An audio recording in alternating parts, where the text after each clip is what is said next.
Hi everyone, hope you are doing well from wherever you're watching this channel, depending on your time zone. Now, 1 week ago, the National Assembly Speaker, Masika Wetangula, was in Bungoma County.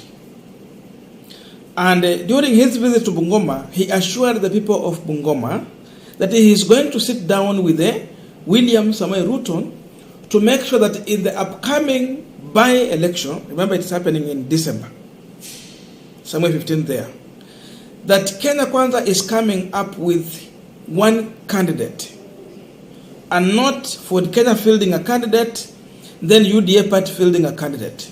Wetangula was saying this because Ford Kenya already had settled on Wafula Wakoli, his former personal assistant.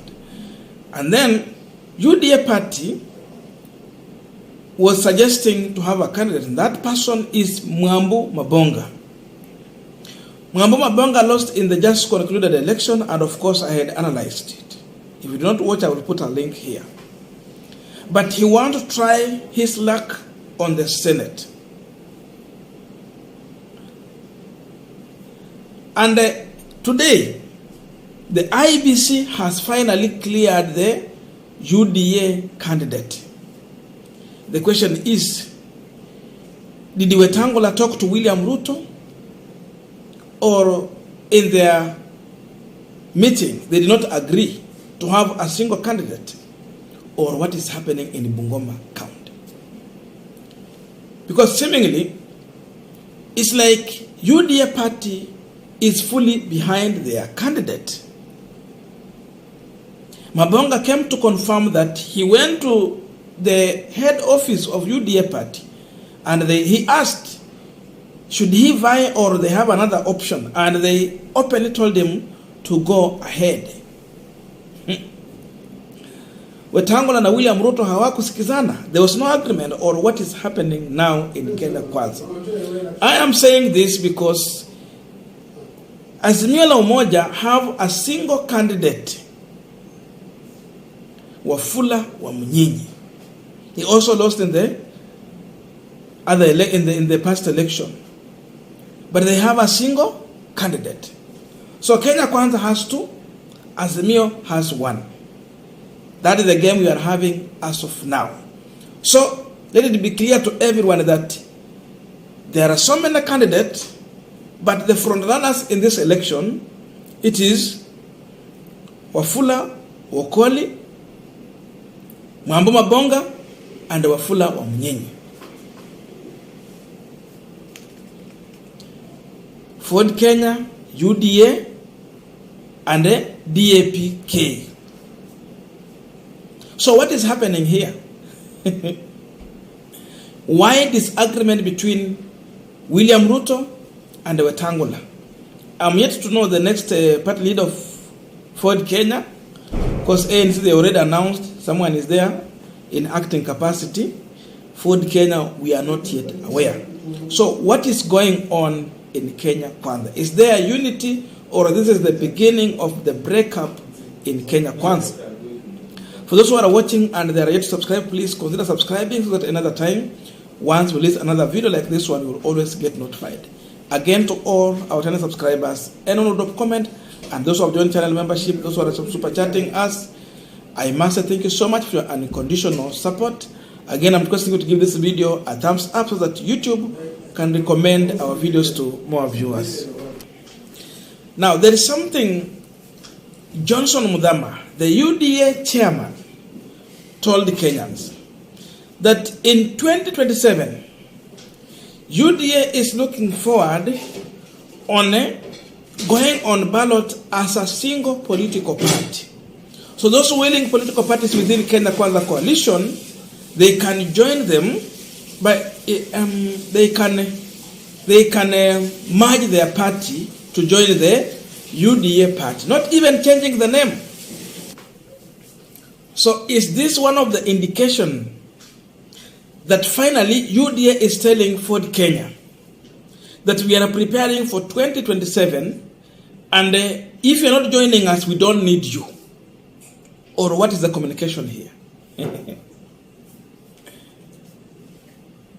These are the telltale signs that William Ruto is very serious about having a one political party on ballot in 2027. And they want to use every means possible to force Wetangula to merge his party with UDA, to force Musalia Mudavadi to merge his ANC party with UDA, and all those other political parties that were in a coalition in Kenya Kwanza. Remember, Moses Kuria already gave up. So Chama cha Kazi is already in a UDA party fully. He's no longer party leader, but he's just part of Kenya UDA. As simple as that. This is the push. And these guys are coming with a narrative so funny, because I know Musalia Mudavadi has not given them an okay that he's going to support the UDA candidate. But there are people in Bungoma purporting to be part of the ANC members, and they are saying that Musalia Mudavadi has asked them to support the UDA candidate. Look at that.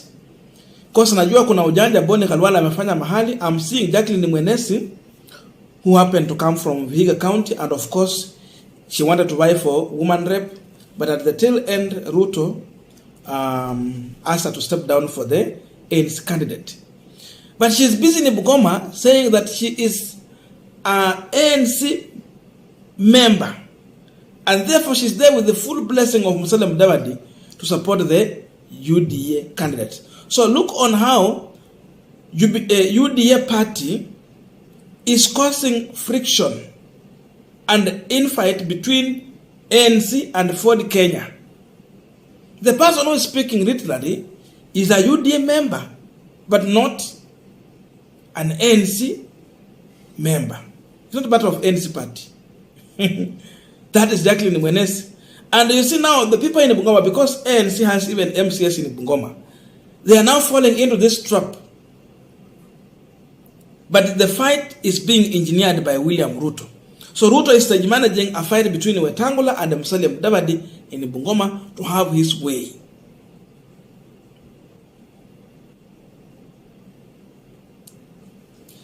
Another thing that I have seen after Mwamboma Bonga being cleared by IEBC, the first thing he got in Bungoma, everyone who has spoken, including Boni Khalwala, these people are focusing on Masika Wetangula. I don't know why Masika Wetangula.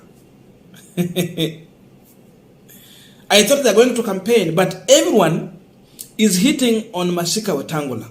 So I'm wondering how you can be in the same coalition, but then a group of the same coalition is fighting one of the principals in Kenya Kwanza coalition.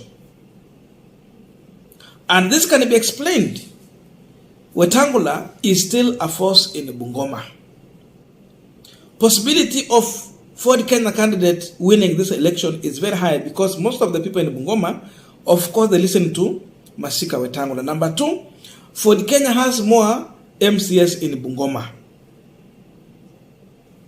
Number three, 2022 during campaign, Wetangula did not have even a single poster. He did not campaign in Bungoma, but these people voted for him overwhelmingly.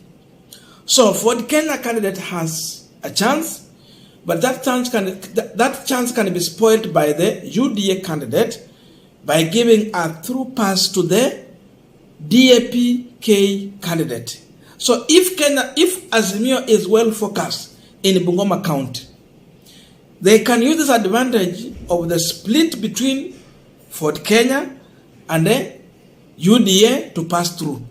Wafula Wamunyina is standing on a better chance if they will use this opportunity properly to explain to the people how William Ruto has failed from the first day he took over government. We are talking about 2 months, people don't have food. People are dying in Kenya when Ruto is carrying food from Kenya, taking to Somalia.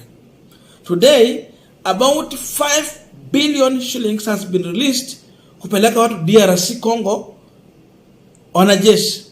Yet in Kenya, children are dying from hunger. People are dying. But the government has money, 4.5 billion shillings, taking the army to DRC. They can use that kind of narrative to decampaign William Ruto, to decampaign Wetangula in Bungoma. And of course, they can have a good chance. As long as Kenya Kwanza was going to have one candidate, then I could discourage UDA, DAP Forum campaigning, or they can just campaign, but not have hopes in winning that election. But as long as these people have two candidates, then UDA, DAPK should have some hope, and they should do a proper exercise in Bungoma, campaign properly, and use all the mistakes that Ruto has made in his first 60 days in the office. When he came to power, the price of basic commodity went up. Alipeleka mafuta juu na 30, akarudisha chini na 1 shilling. That is the situation in Bungoma County. So I see a split in Kenya Kwanza, and again, I'm seeing also a chance for Azimio if they are well prepared. Thank you. See you in the next video, and let us meet in the comment section.